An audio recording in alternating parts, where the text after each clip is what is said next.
आज के स्टोरी बहुत ही खास होने वाले हैं, तो इस स्टोरी को ध्यानपूर्वक जरूर सुने। तो चलो स्टार्ट करते हैं। ऑफिस से लौटकर मुदित रोज की तरह सोफे में धंसा चुपचाप बैठा था। तृप्ति पानी लेकर आई और उसे इस तरह बैठा देखकर बगल में बैठते हुए सौम्यता से बोली, मुदित क्या बात है, कुछ दिनों से परेशान दिख रहे हैं आप। पूछती हूँ टाल देते हैं।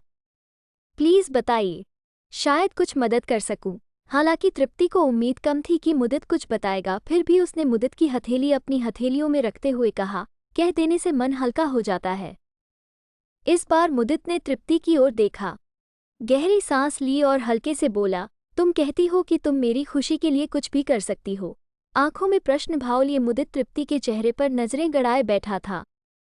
इस सवाल से अचकचाई तृप्ति ने मुस्कुराकर कहा, आपको मेरे प्यार और समर्पण पर कोई शक है क्या? हाँ, मैं आपकी खुशी के लिए कुछ भी कर सकती हूँ। इस बार मुदित ने अटकते हुए कुछ बेशर्म शब्दों को मुंह से निकाला, मैं सहकर्मी रिया से प्यार करता हूँ और वो भी।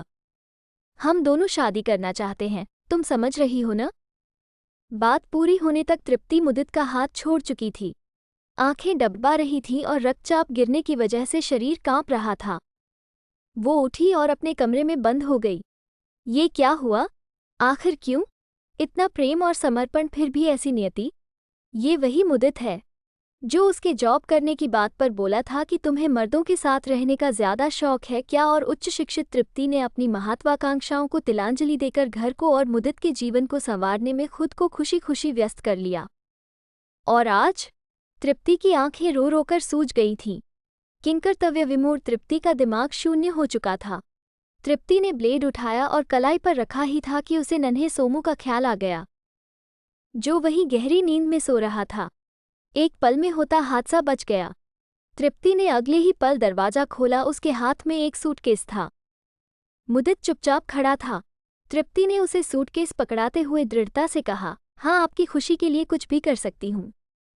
आपको आज़ाद कर रही हूँ। अपनी प्रेमिका के साथ चाहे जहाँ जाकर रहो। ये मकान मेरे नाम पर लिया गया था तो लीगली इसकी मालकिन मैं हूँ, और हाँ, वो दोनों फ्लैट भी मेरे ही हैं। ये कार की चाबी यहीं रखते जाना, मेरे पापा ने दी है। अब आप जा सकते हैं। अवाक खड़ा मुदित घर से निकल लिया। उसे शांत सौम्य तृप्ति से कुछ और ही उम्मीद थी। 2 घंटे बाद ही मुदित वापस दरवाजे पर था। तृप्ति, मुझे माफ कर दो प्लीज, फूट फूट कर रोते हुए मुदित कहता जा रहा था। वो रिया मौका परस्त निकली। उसने मुझसे संबंध खत्म कर लिया मुझे इस हाल में देखकर। मैंने क्या नहीं किया उसके लिए? और वो। तृप्ति ने दरवाज़ा खोला और अंदर जाने लगी।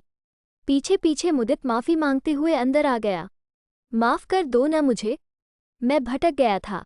मौका परस्त तो तुम भी हो मुदित, पर मैं तुम्हारे जैसी नहीं हूँ। तुम इस घर में मेरे साथ तो रहोगे, पर अब मेरा प्यार, समर्पण और भावनाएं तुम्हें नहीं मिलेंगी। तुम अब मेरे पति नहीं हो।